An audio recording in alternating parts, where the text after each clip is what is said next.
Assalamualaikum warahmatullahi wabarakatuh. Kami dari kelompok 4 akan presentasikan hasil karya tulis ilmiah kami dengan judul Studi Kualitatif dan Kuantitatif terhadap Perubahan Kepribadian Mahasiswa pada Perkuliahan Online. Sebelum itu, kami akan perkenalkan diri terlebih dahulu. Halo, perkenalkan saya Nathaniel Laisa Kuswindayani dengan NRP 50112011032. Pada presentasi kali ini, saya berkesempatan untuk menjadi moderator dan penyampai materi kesimpulan. Perkenalkan, saya Firanur Afifah Febrianti dengan NRP 50112011024 akan menjelaskan bagian hasil. Perkenalkan, nama saya Andrew dengan NRP 5011-2010-40. Pada presentasi kali ini, saya membahas mengenai pendahuluan. Nama saya Muhammad Akmal Limastorik, NRP 50112011064. Saya akan menjelaskan bagian abstrak. Perkenalkan, nama saya Aulia Arsi Rahman Kodri dengan NRP 50-112-01048. Di sini saya akan menjelaskan tentang bab pembahasan. Tanpa menunda waktu lagi, kita akan memulai presentasi pada kesempatan kali ini dengan penyampaian materi abstrak yang akan disampaikan oleh Muhammad Akmal Limas. Kepada Muhammad Akmal Limas, waktu dan tempat kami persilahkan. Terima kasih waktu dan kesempatan yang diberikan oleh moderator. Saya di sini akan menjelaskan tentang abstrak dari penelitian yang telah kami buat. Yang pertama adalah fokus penelitian. Penelitian yang kami lakukan berfokus pada perubahan karakter mahasiswa pada sistem online, menggunakan pendekatan kualitatif dan kuantitatif pada beberapa mahasiswa dari berbagai universitas yang melakukan sistem perkuliahan online. Dari data yang didapatkan, hasil dari penelitian kami yaitu sebagian besar mahasiswa pernah melanggar aturan, yaitu sekitar 63,2%. Sedangkan sisanya 36,8% mereka mengaku tidak pernah melanggar aturan. Faktor-faktor mereka melanggar aturan yaitu yang pertama adalah kurang pengawasan terutama pada dosen dan juga orang tua. Yang kedua adalah ajakan dari teman, terutama ajakan saat berdiskusi saat kuis. Dan yang ketiga adalah kesempatan. Jika perkuliahan online ini terus dilakukan tanpa adanya perbaikan, maka dikhawatirkan akan menimbulkan dampak yang buruk pada nantinya. Sekian presentasi dari saya kembalikan ke moderator. Terima kasih. Terima kasih atas materi abstrak yang telah disampaikan. Lalu sekarang kita akan beralih ke materi pendahuluan yang akan disampaikan oleh Andrew.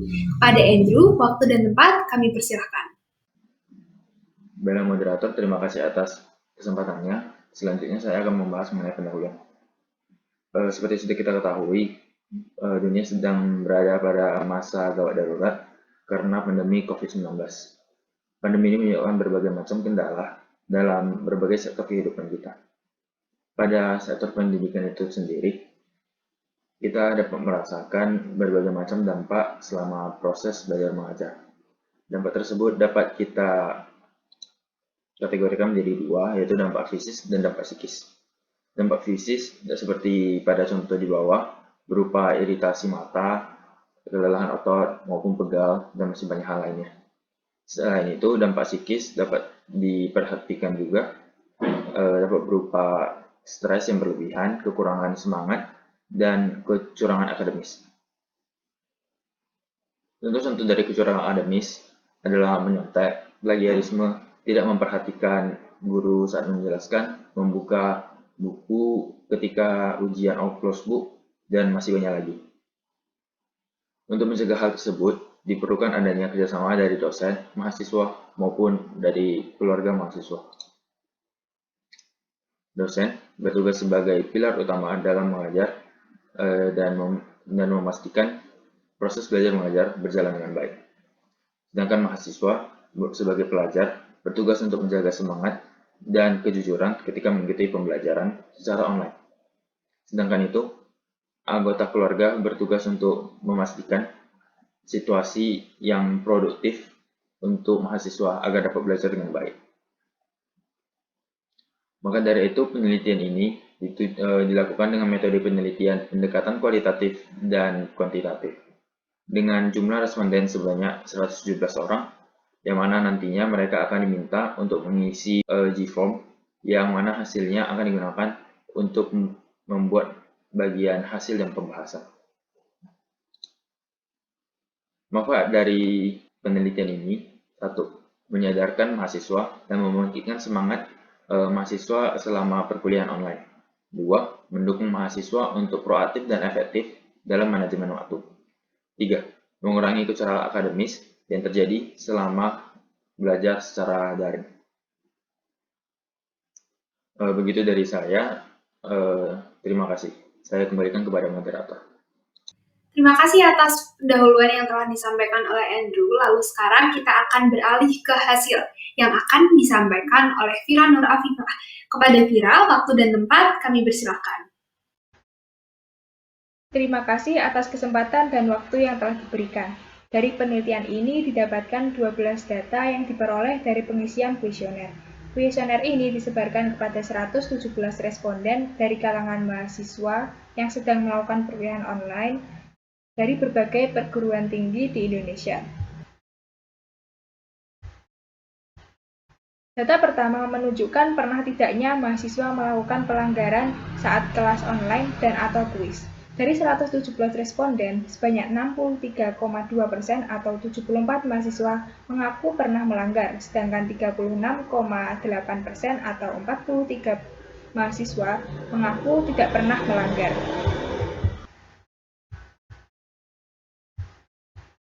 Data kedua menunjukkan kenyamanan terhadap teman-teman yang berlaku tidak jujur.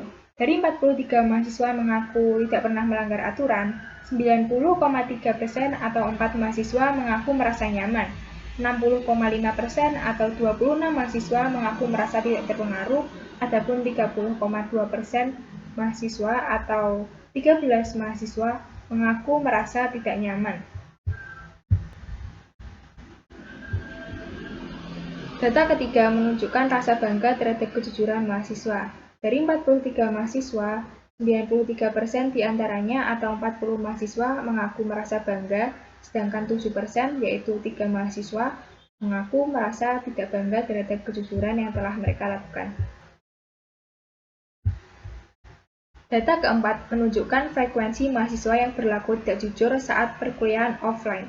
Dari 74 mahasiswa, 70 mahasiswa diantaranya mengaku jarang berbuat tidak jujur, sedangkan 4 diantaranya mengaku sering berbuat tidak jujur. Data kelima menunjukkan tingkat keseringan mahasiswa melakukan kecurangan saat perkuliahan online. Di antaranya yaitu 3 mahasiswa sangat sering, 9 sering, 27 jarang, 33 pernah, dan 2 tidak pernah melakukan kecurangan saat perkuliahan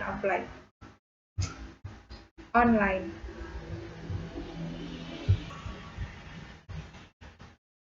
Data ke-6 menunjukkan bentuk-bentuk ketidakdisiplinan mahasiswa saat perkuliahan online sedang berlangsung. Di antaranya tidak memperhatikan, makan, tidur, bermain gadget, mengerjakan mata kuliah lain, berinteraksi dengan keluarga, mengerjakan pekerjaan rumah, dan sering off-cam. Di antara 8 bentuk-bentuk ketidakdisiplinan ini, yang paling banyak responnya adalah bermain gadget. Data ke-7 menunjukkan bentuk-bentuk kecurangan yang dilakukan mahasiswa saat kuis ketika dosen memperbolehkan untuk open book. Di antaranya adalah membuka Google, diskusi melalui Discord, membagi jawaban, membuka catatan, dan melihat soal kuis tahun-tahun sebelumnya. Dari bentuk-bentuk kecurangan ini, yang paling banyak dilakukan mahasiswa adalah membuka Google. Data ke-8 menunjukkan pengaruh lingkungan terhadap kebebasan melakukan kecurangan. Dari 74 mahasiswa, 17 diantaranya berada di lingkungan yang tidak mendukung, 5 diantaranya berada pada lingkungan yang terkadang mendukung, dan 52 diantaranya berada pada lingkungan yang mendukung untuk melakukan kecurangan. Data ke-9 menunjukkan penilaian atau rating dari 74 mahasiswa terhadap lingkungan perkuliahan online untuk melakukan kecurangan. Dari penilaian tersebut, yang paling tinggi adalah lingkungan yang mendukung untuk melakukan kecurangan. Data ke-10 menunjukkan tingkat keseringan mahasiswa ditegur oleh orang tua atau dosen saat melakukan kecurangan. Di antaranya 1 sangat sering, 0 sering, 3 jarang, 15 pernah, dan 55 tidak pernah ditegur oleh orang tua atau dosen saat melakukan kecurangan. Data ke-11 menunjukkan tingkat penyesalan mahasiswa setelah berlaku tidak disiplin selama perkuliahan online berlangsung. Dari 74 mahasiswa, 48 diantaranya merasa tidak menyesal, sedangkan 26 diantaranya merasa menyesal telah berbuat hal tersebut. Data ke-12 menunjukkan pemaparan keluh kesah mahasiswa selama perkuliahan online. Mereka mengaku perkuliahan online mengakibatkan learning disabilities, menurunnya semangat dan konsentrasi, serta lebih mudah lelah secara fisik dan mental. Sekian presentasi dari saya, waktu dan tempat saya kembalikan ke moderator. Terima kasih Ira atas hasil yang telah disampaikan. Lalu sekarang kita akan beralih ke pembahasan yang akan disampaikan oleh Aulia Arsy Rahman Qodri. Kepada Arsy, waktu dan tempat kami persilahkan. Sebelumnya saya ucapkan terima kasih yang sebesar-besarnya kepada moderator karena sudah memberikan saya waktu dan kesempatan pada presentasi kali ini. Baik, cukup. Di sini saya akan membahas tentang 3 faktor yang menurut saya penting dalam pembahasan. Yang pertama itu adalah permasalahan yang tengah dihadapi. Yang kedua adalah pendapat para ahli. Dan yang ketiga adalah solusi yang bisa diberikan. Baik, saya akan lanjutkan ke pembahasan yang pertama tentang permasalahan yang tengah dihadapi oleh banyak mahasiswa di perkuliahan online. Oke, jadi dari 117 responden yang kita bagikan kuesioner, itu terdapat 63,2% dari total responden mengatakan bahwa mereka telah melakukan kecurangan pada saat kuliah online.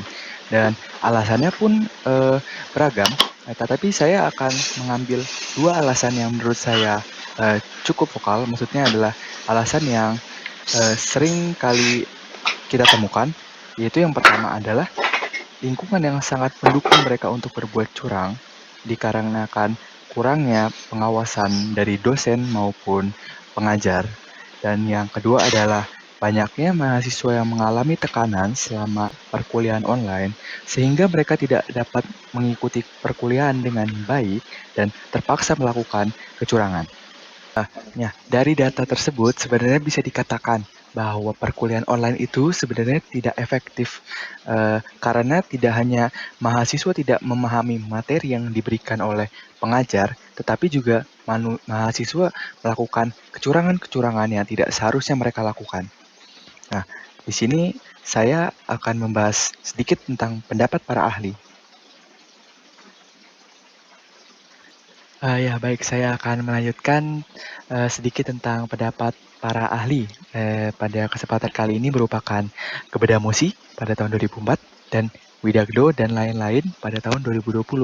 Nah, pada dasarnya pendapat mereka itu dapat dirangkum bahwa kecurangan belajar online tidak disebabkan oleh pembelajaran yang bisa dilakukan di mana saja dan kapan saja tanpa pengawasan yang baik, akan tetapi juga dikarenakan kurangnya pendidikan karakter yang membuat pelajar tidak memikirkan dampak dari perilaku yang ia lakukan. Pendapat para ahli tentunya sangat bersesuaian dengan data-data yang telah kami kumpulkan dikarenakan sebelumnya mereka telah melakukan penelitian ini terlebih dahulu. Nah, oleh karena itu dibutuhkan suatu solusi untuk menumbuhkan pendidikan karakter yang tinggi kepada mahasiswa-mahasiswa. Nah, disinilah peran orang tua berlangsung. Dengan mengajarkan kebaikan serta tidak menekan mahasiswa untuk mendapatkan nilai yang sangat baik, maka itu pun akan sangat cukup untuk menekan angka kecurangan-kecurangan yang dapat terjadi. Nah, akan tetapi patut diingat bahwa permasalahan menyontek itu merupakan suatu masalah yang sudah ada sejak sangat lama dan solusi-solusi yang tadi saya berikan merupakan solusi-solusi sementara waktu. Dan Oleh karena itu, untuk solusi jangka panjangnya, maka dibutuhkan pendidikan karakter semenjak dini. Dan untuk mahasiswa-mahasiswa yang menyontek dikarenakan ketidakmampuan mereka untuk menjawab suatu permasalahan, eh, itu saya sarankan untuk membuat suatu kelompok belajar yang jangan menyalahgunakan kelompok belajar tersebut untuk menyontek, akan tetapi gunakanlah kelompok belajar tersebut untuk saling berbagi ilmu yang baik agar hasilnya pun juga akan baik. Nah, mungkin itu saja yang bisa saya presentasikan untuk kali ini. Terima kasih sudah mendengarkan saya. Waktu dan tempat saya kembalikan ke moderator. Terima kasih banyak. Setelah abstrak, pendahuluan, hasil, dan pembahasan yang telah disampaikan oleh rekan-rekan saya sebelumnya, maka sampailah kita ke kesimpulan pada karya tulis ilmiah kelompok kami. Sehingga kami dapat menyimpulkan, yaitu yang pertama, mahasiswa mengalami perubahan karakter. Perubahan karakter ini ditandai oleh mahasiswa yang kerap melakukan tindak kecurangan dan ketidakdisiplinan saat perkuliahan online terjadi. Dan yang kedua, yaitu kondisi fisik dan mental yang menurun. Kondisi fisik dan mental yang menurun ini ditandai oleh rasa cemas, linglung, dan ketidakstabilan emosi yang dialami oleh mahasiswa. Hal ini mengakibatkan penurunan semangat untuk melakukan perkuliahan online. Hal ini memotivasi kami untuk menciptakan lingkungan perkuliahan yang menyenangkan, sehingga tidak akan terjadi learning disabilities untuk perkuliahan online ke depannya. Sekian presentasi oleh kelompok kami, mohon maaf jika terdapat kesalahan dan terima kasih atas perhatiannya. Wabillahi taufiq wal hidayah, wassalamualaikum warahmatullahi wabarakatuh.